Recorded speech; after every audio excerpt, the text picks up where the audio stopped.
సుక్కేసినాక అన్నల లెక్కే అలాగుంటదుల్లా.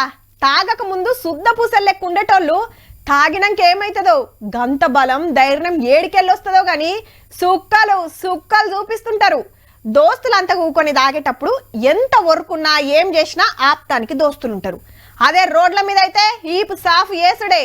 అట్లనే కిక్కు మీద బండి కిక్కు కొట్టి ఆయంత పోలీసులకు దొరికిండ్రనుకో అన్నల తమాషాలు అట్లిట్లుండయి. మళ్ళా గీ అన్న కథ చూడుర్రిగా.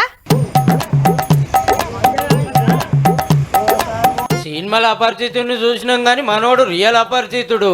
అప్పుడే రాయందుకుండు, ఇంతలోనే కాళ్ళు పట్టుకుండు, పోలీసుల మీద కురుకుడు, నీ కాలు మోక్తా అని దండం పెట్టుడు, నేను దాగలే అని బెదిరిస్తాడు, రోడ్ల మీద తమాషా చేస్తాడు, బట్టలు జింపుకునుడు, తప్పైందని బతిమిలాడు. ఏహే ఎక్కడిది, హైదరాబాద్ చెంపాపేటలో 4వ సినిమాలకు సినిమా చూపించిండు అనుకో రాదుర్రి.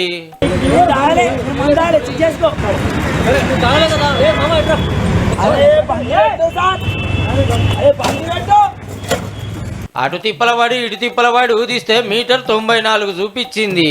35 దాటితేనే కేసాయే. రాత్రి రోడ్డు మీద తాండవం ఆడుతుంటే అనామతం ఎత్తుకపోయి బస్టాండ్ లో కూకుండా పెడితే మళ్ళా ఊరికొచ్చిండు.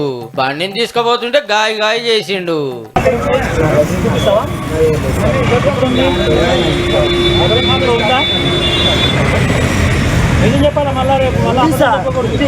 ఎంత దాగిండో ఏం దాగిండో గానీ అన్నగారు ఆగమాగం చేసినందుకైతే కేసు గట్టిగానే కావచ్చు. హైదరాబాద్ లో 3 నెలలనే 14,000 మంది దొరికిండ్రంటే చూడురిగా. అంటే నెలకు 4,500 మంది.